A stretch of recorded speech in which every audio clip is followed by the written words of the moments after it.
Hare Krishna, Krishna Krishna, Hare Hare, Hare Rama, Hare Rama,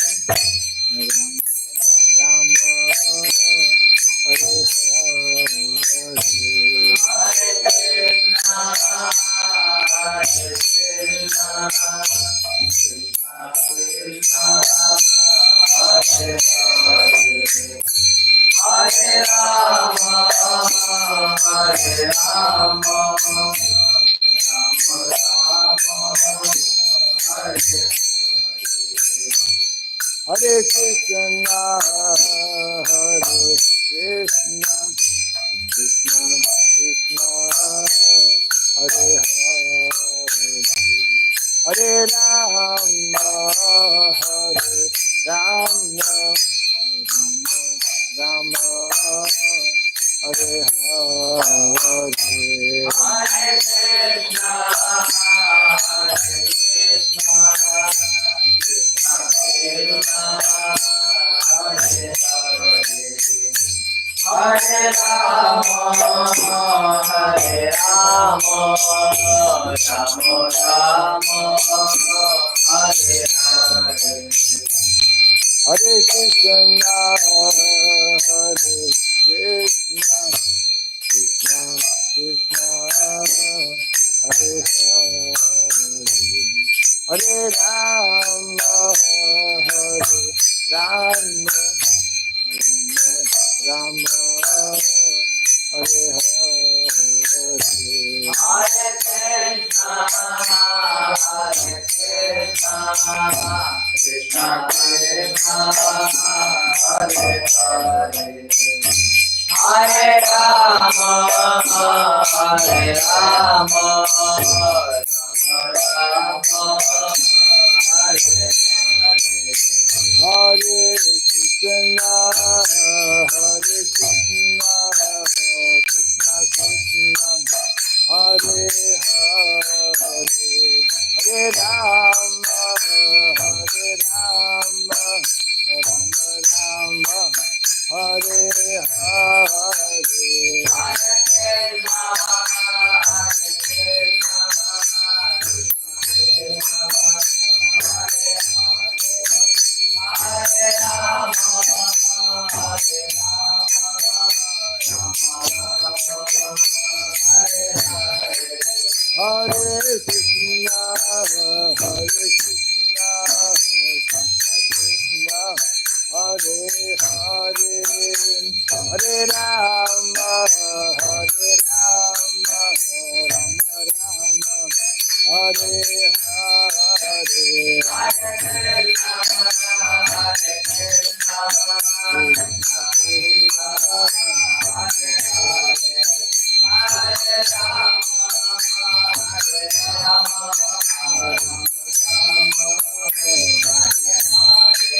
Hare Krishna, Hare Krishna, Krishna Krishna, Hare Hare, Hare Rama, Hare Rama, Rama Rama, Hare Hare, Hare Krishna, Hare Krishna, Krishna Krishna, Hare Hare, Hare Rama, Hare Rama, Rama Rama, Hare Hare, Jaya Radha Madhav, Radha Madhav, Radhe,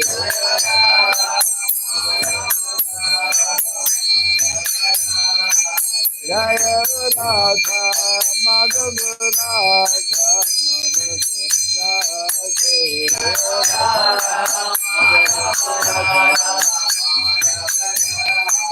Jaya Radha Damodar, Radha Damodar, Radhe,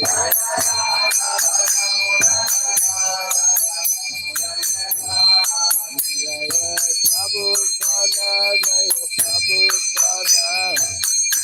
Prabhupada, Jaya Prabhupada, Prabhupada, Jaya Prabhupada,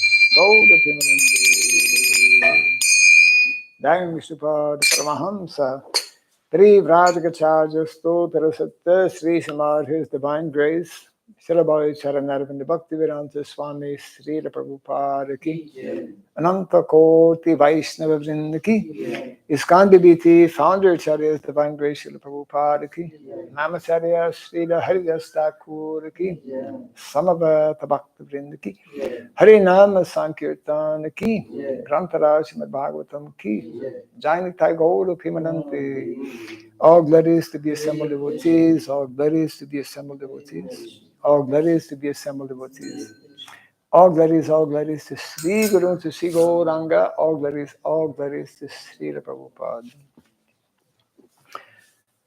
Om Agyanatimirandasya Gyananjana Sarakaya Taksurandalitam Jena Tasmai Sri Gurave Namaha Sri Chaitanya Manobhistam Stapitam Jena Bhutale Swayam Rupa Kadamahyam Dadati Swapadantikam Vandeham Sri Guru Sri Juta Parakamalam Sri Gurun Vaishnavam Sya Sri Rupam Sagrajatam Sahagana Ragunatam Vitam Tvam Sajivam Sadvaitam Savadutam Parijana Sahitam Krishna Chaitanya Devam Sri Radha Krishna Padam Sahagana Lalita Sri Visakanvitam Scha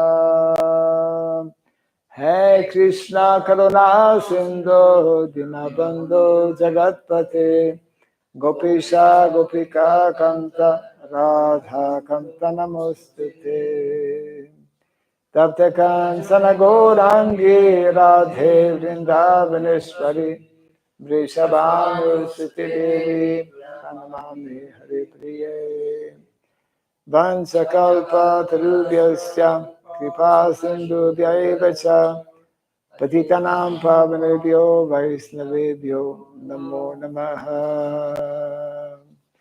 Narayanam Namaskritya Ram Chaiva Narotamam Sarasatim Vyasam Tato Jayamudiraye. Before reciting the Srimad Bhagavatam, which is a very means of conquest, let us first offer our respectful obeisances unto Narayana, the Supreme Personality of Godhead, unto Nara Narayana Rishi, the supremmost human being, unto Mother Saraswati, the goddess of learning, and unto Srila Vyasadeva, the author. Nasta prayesha bhadreshu Nityam Bhagavata Sevaya Bhagavati Tamashloke Bhaktir Bhavati Naistiki. By regularly hearing the Srimad Bhagavatam and by rendering a service unto the pure devotee, all that is troublesome within the heart becomes destroyed practically to nil, and loving devotional service unto the Supreme Lord, who is praised with transcendental songs, it becomes established as an irrevocable fact. Idam Bhagavatam Nama Puranam Brahma Samhitam Itamasloka Charitam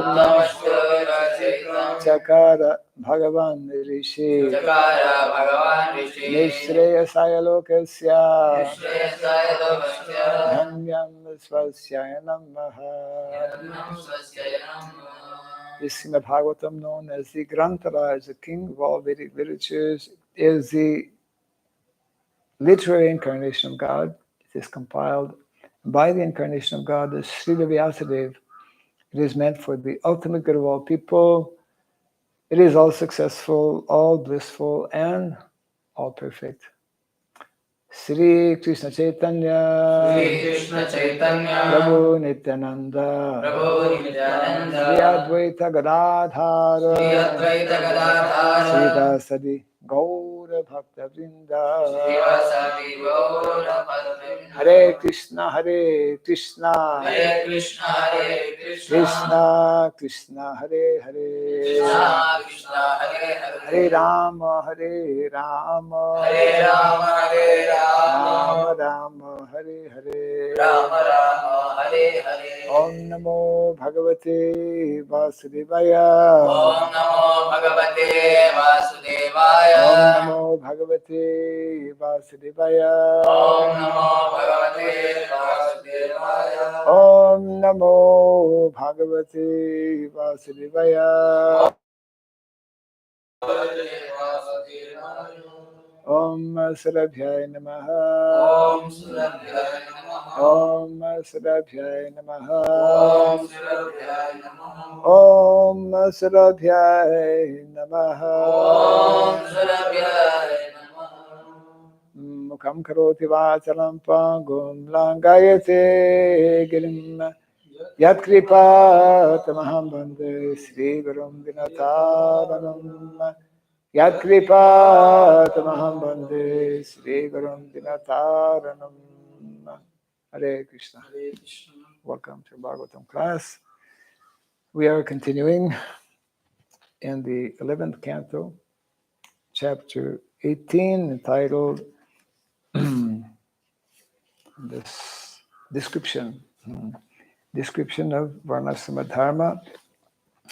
And today we begin with 29, I think we mentioned. Yeah, 29.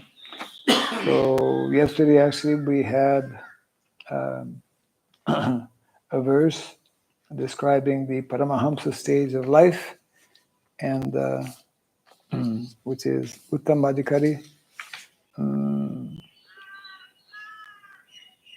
level, and this continues a little bit here, description in the next few verses. So text 29, Buddho Balaka Vat Kridet Kushalo Jara Vach Charet Vaded Unmata Vad Vidvan Gocharyam Naigamash Charet Buddho Balakavat Kridet Kushalo Jaravat Charet Vadet Utmata Vad Vidvan Gocharyam Naigamas Charet Buddho Balakavat Kridet Kushalo Jaravat Charet Vaded Unmatavad Vidvan Gocharyam Naigamas Charet Buddho Balakavat Kridet Kushalo Jaravat Charet Vaded Unmatavad Vidvan Gocharyam Naigamas Charet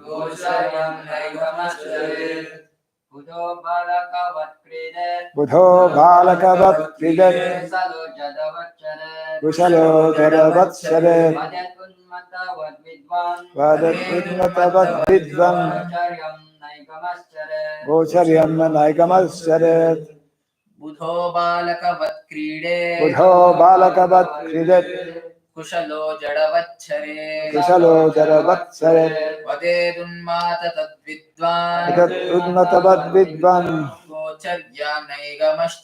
Gocharyam Naigamas Charet.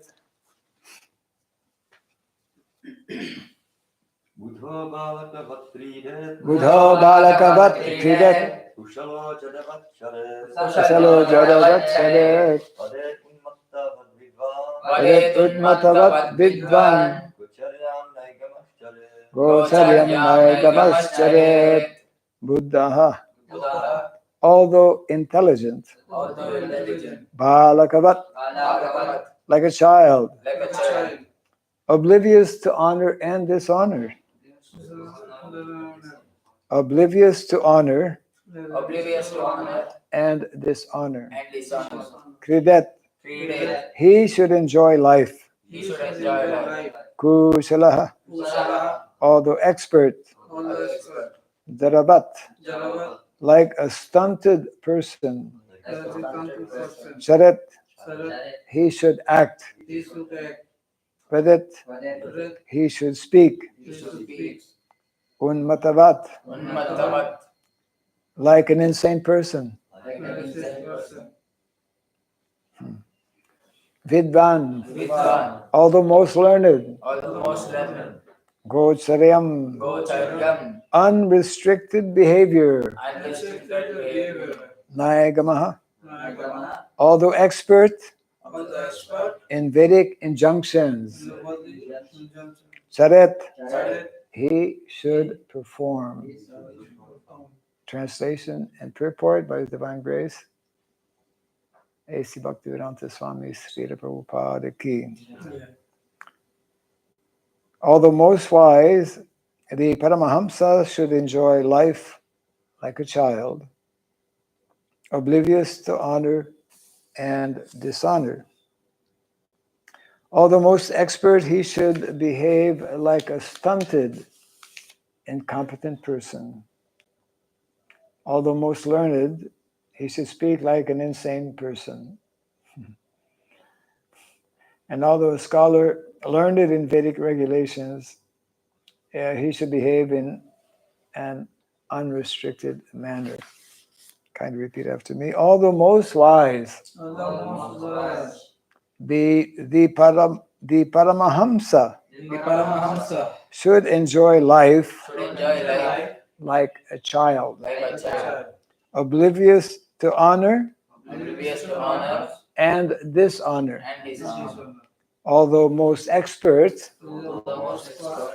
he should behave like a stunted, incompetent person.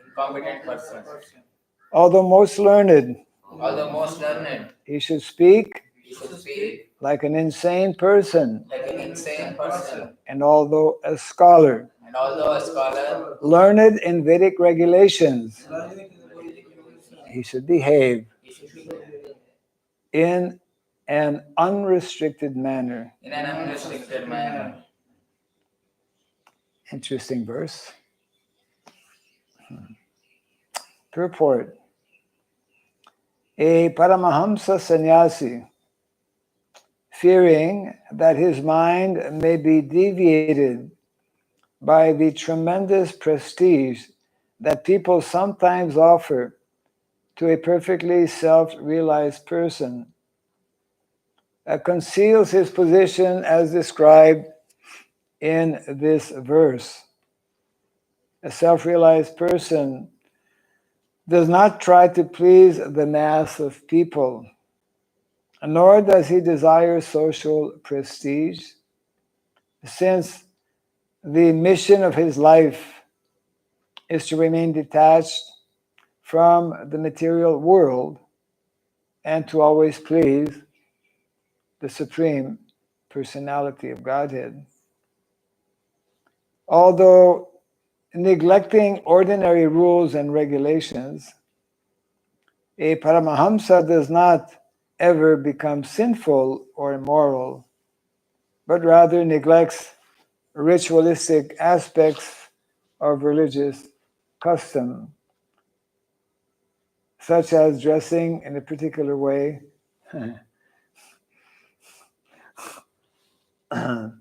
performing certain ceremonies, and executing specific penances and austerities. I don't know if some of you got this message in the sentence here. We'll come back to that a little later.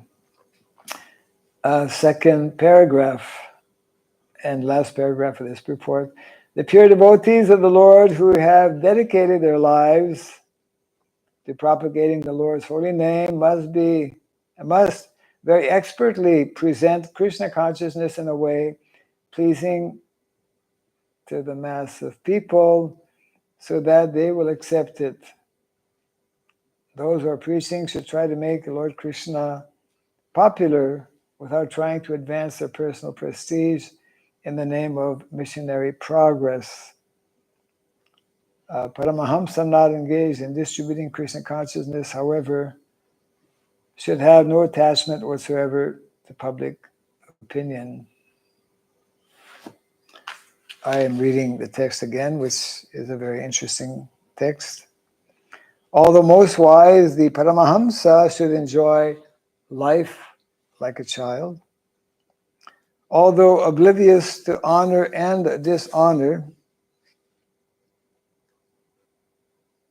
Okay, that's part of one sentence, actually. I'll read that again. Although most wise, the Paramahamsa should enjoy life like a child, oblivious to honor and dishonor. Although most expert, he should behave like a stunted, incompetent person. Although most learned, he should speak like an insane person. And although a scholar, learned in Vedic regulations, he should behave in an unrestricted manner.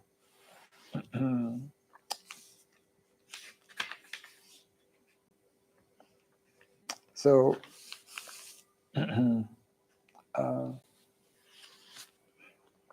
therefore, no one can actually imitate a Paramahamsa. Paramahamsas are extremely rare personalities.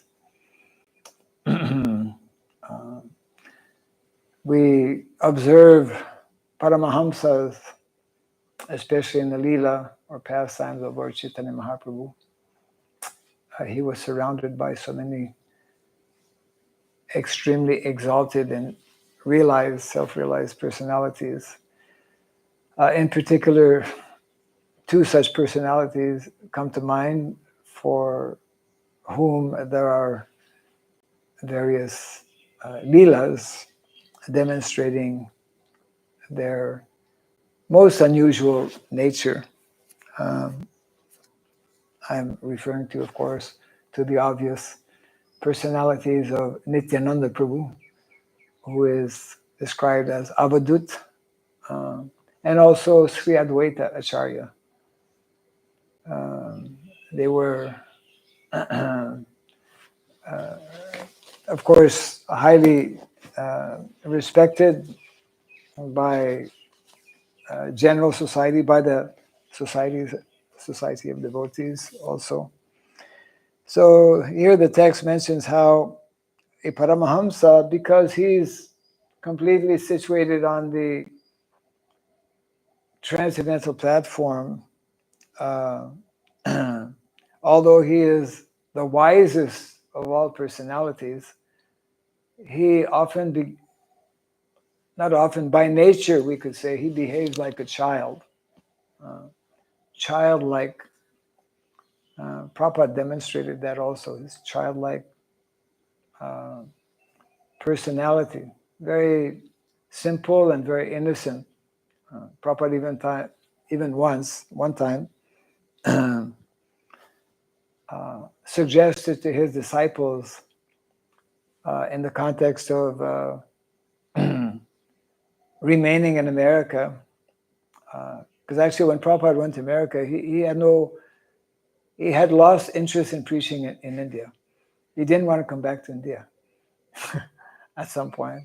So at one point he mentioned to his disciples, you should find a way to adopt me.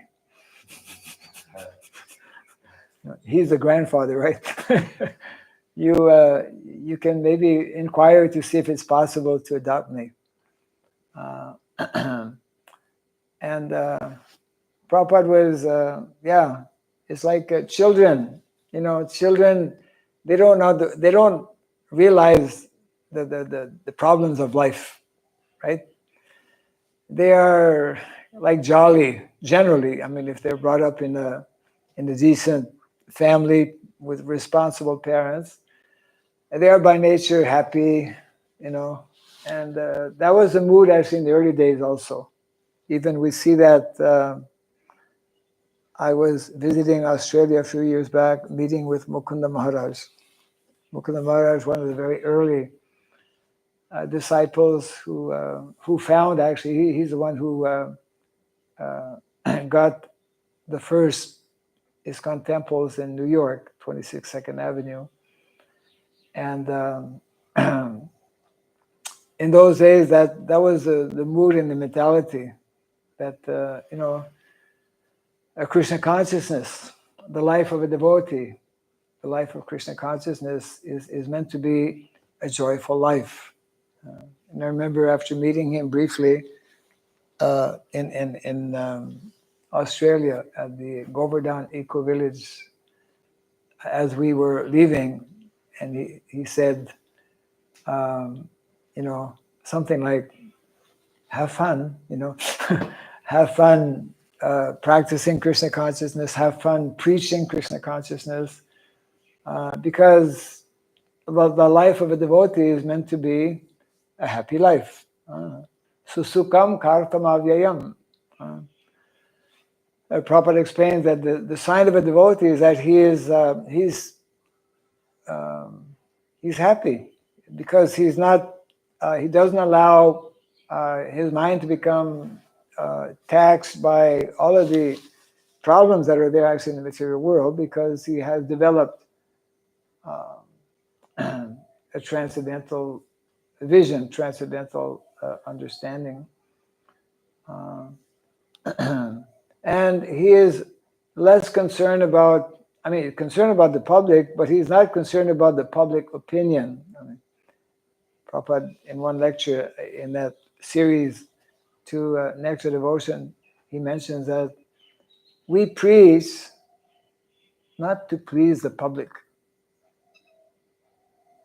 We please to please Krishna. Our goal and our primary objective is to please Krishna. Because just like Prabhupada sometimes would be invited, or devotees would arrange, just like I think again in Australia, the devotees had arranged Prabhupada to speak in one, I think, Christian college or something, full of priests, I think Roman Catholic or Christian anyways. And and this happened more than once as well. And Prabhupada would be very forceful, very direct in preaching the message of Krishna consciousness by saying things like, if one is not practicing spiritual life, he's no better than a dog and a hog, he's an animal. Ordinary people, they don't like to hear that. They become disturbed. But Prabhupada, because he had a mission and he had very less time to actually preach and introduce Krishna consciousness. So sometimes the devotees were like, wow, they were a little bit afraid. They were sitting there and wondering, what are people thinking? Because Prabhupada was so forceful, so direct in preaching Krishna consciousness.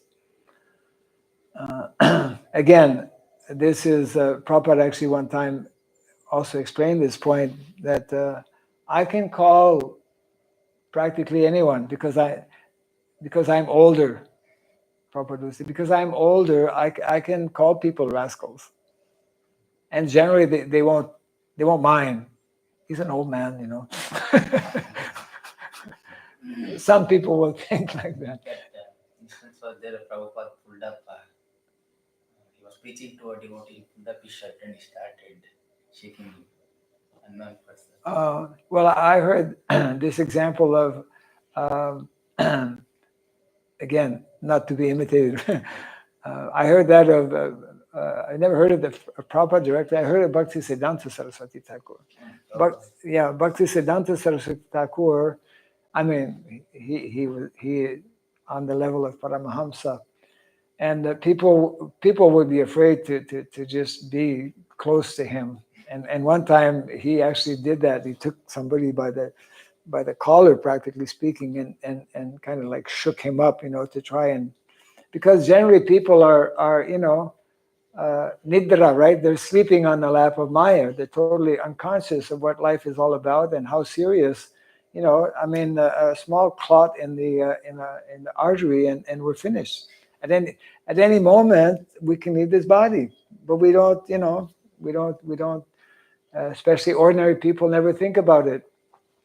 At least as devotees, occasionally, we think about it, and we are being reminded all the time in the Bhagavatam, because the subject matter of death, I remember my own mother, whenever even before being a devotee, sometimes I would ask questions about death, and she never liked to speak about the topic. We don't speak about that. People don't want to face reality, isn't it? What's that? There's an expression, people who refuse to deal actually with reality. The reality of life is that we are here just temporarily, and we should understand what is the goal or the purpose of life. So this very nice description of a Paramahamsa, that he's joyful. So even though we may not be Paramahamsas, we should develop actually that mood and that mentality will gradually be developed, because evam prasanna manaso, when the mind actually becomes peaceful, prasanna means peaceful, satisfied, happy, isn't it? And that is, of course, the level of one who has attained the Brahmabhuta platform, Brahmabhuta prasanatma, na sochati na kanchati. So developing this mood and mentality doesn't mean that we are care, that we don't care about society or about the problems of others.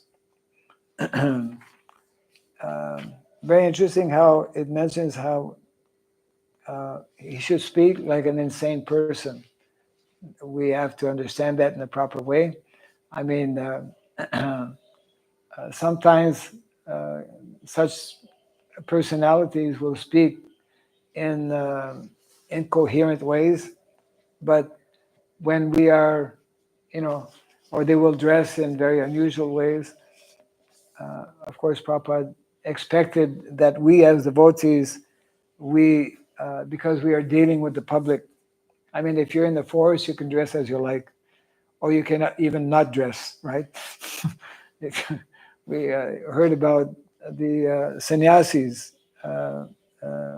Some sannyasis, especially if we go to places like Himalayas, they don't even bother about dressing, right? The actual dress for sannyasi is just at most a kopin and a water pot, and even some some of the sadhus, they don't dress. What are they called? Those who don't dress at all when they come to the Kumbh Mela.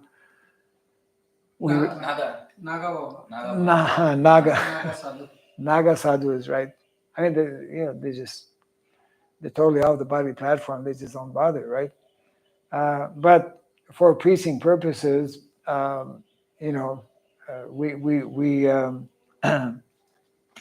we dress very nicely, especially those who are like involved in making life members here in India, which is one of the, because very often brahmacharis, brahmacharis, they will tend to neglect their dress. Of course, even Prabhupada, we see in some pictures, Prabhupada would sometimes take some rest in the afternoon and just get up but his cloth would be somewhat, wrinkled. And sometimes he would, there are pictures of Prabhupada just like oblivious to the external. But internally, such personalities are always very, very grave and very, very, very realized. Yeah. So, of course, without getting into details of dress, but it mentions that actually for preaching purposes, yes. For example, there was a controversy among devotees who were book distributors. Should we go dressed as devotees, or can we wear karmic clothes? It was a big thing at one point. And such controversies were brought to Srila Prabhupada. I mean, everything was brought to Prabhupada practically. And then Prabhupada indicated that for preaching purposes, it's okay. Can wear karmi dress. Of course, nowadays both are there. At the same time, there is a kind of what you call dress code. We recognize devotees by their tilak. As a matter of fact, there are injunctions in the Shastra that a devotee has to wear kuntimala. A devotee has to wear tilak, unless you're going preaching in a place where they'll shoot you in the head if they see you dressed in that way. Then we use discretion. But generally speaking, especially in India, and especially associating with devotees, then we accept. I mean, the injunction is there. We should accept the code. Srila Prabhupada requested his disciples to paint all kinds of drawings and paintings describing the spiritual world. And so people are dressed in a particular way. Actually, jeans, now we are in the era of jeans, where jeans, pants. A pant is quite Western style, especially tight jeans, because people are on the Bali platform, so they want to kind of like express themselves through the clothes that they wear. And so fashion, what they call fashion, they have fashion shows. Did you ever attend a fashion show? I never did. But the people are highly paid to show off different dress. And ordinary people, common people, are very much into fashion.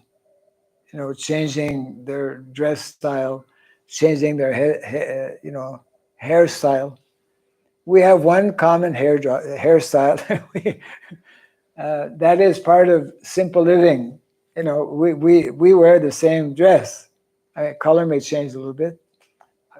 There's a basic color of white. Day before yesterday, actually, when I was at the Mango Grove, one carpenter who's making the windows, he was talking with me, and then one neighbor, Hindu person, he brought some banana flour. He made friends with the devotee who's about his age from Indonesia, yes. Mahashakti. Yes. So Prabhu Kishore was telling me, they became friends. The Hindu person, he speaks in Bengali to Mahashakti, who knows not a word of Bengali, and Mahashakti speaks in Bahasa Indonesia, and they laugh, and they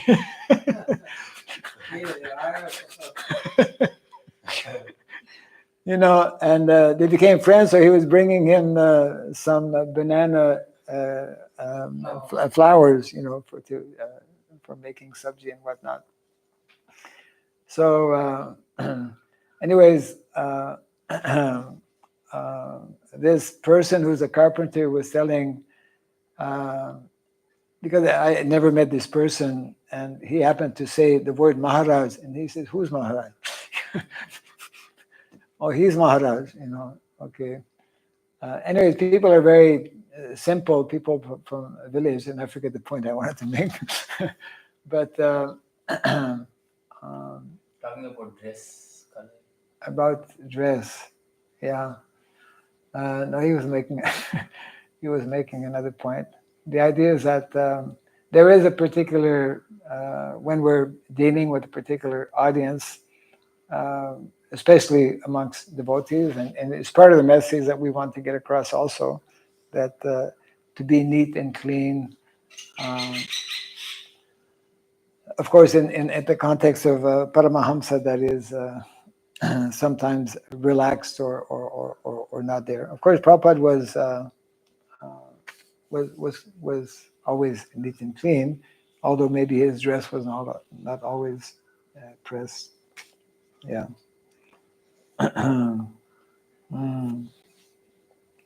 Okay, because there are a few verses that are connected with the topic of Paramahamsa, we'll continue and take text number 30 here also. Vedavadarato nasyan na pashandi nahaituka shushka vada vivadena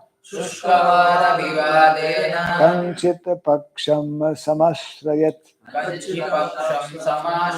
Translation: the devotee should never engage in the fruitive rituals mentioned in the Karma Kanda section of the Vedas, nor should he become atheistic, acting and speaking in opposition to Vedic injunctions.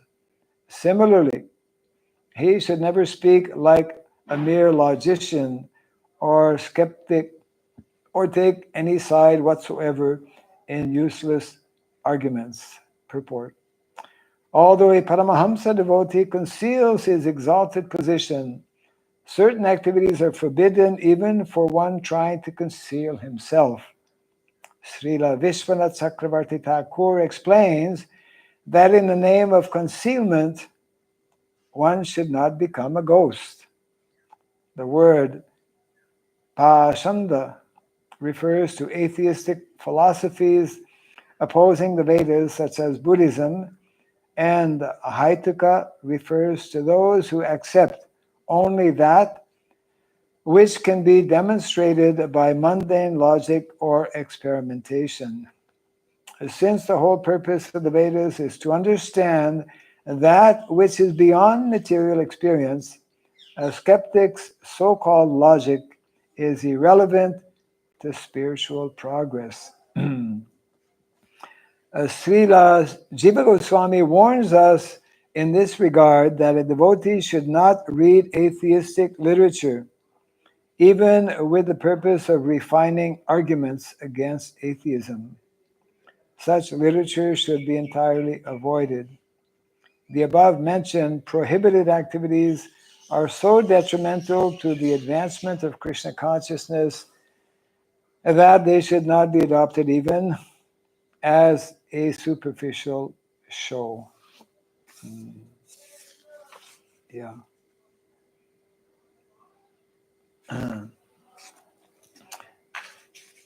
So these are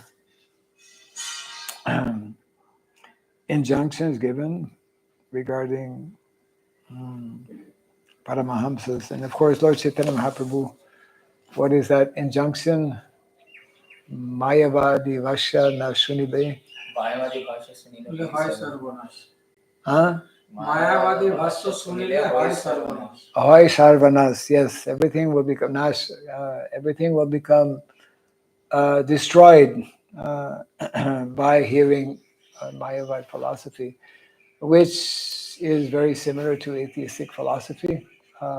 Prabhupada, in one purport, explains how Buddhism and Mayavad philosophy are similar in that they are um,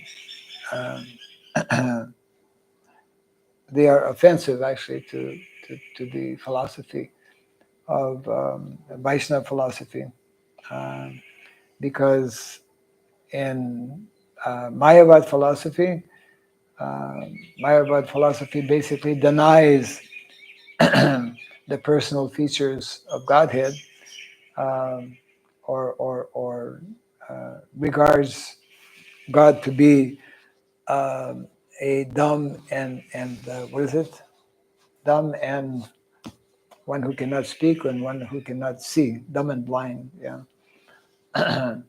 God has no personal features, according to Mayavad philosophy. And of course, Buddhism, God does not exist. Yeah, it is. It is. Okay. Any thoughts or questions on this? Who wants to become a Paramahamsa? Actually, we are all meant to. Paramahamsa is the stage of simply, completely, always being fixed in Krishna consciousness and not be overly disturbed by the dualities of the material world. But it cannot be imitated, of course. Yeah.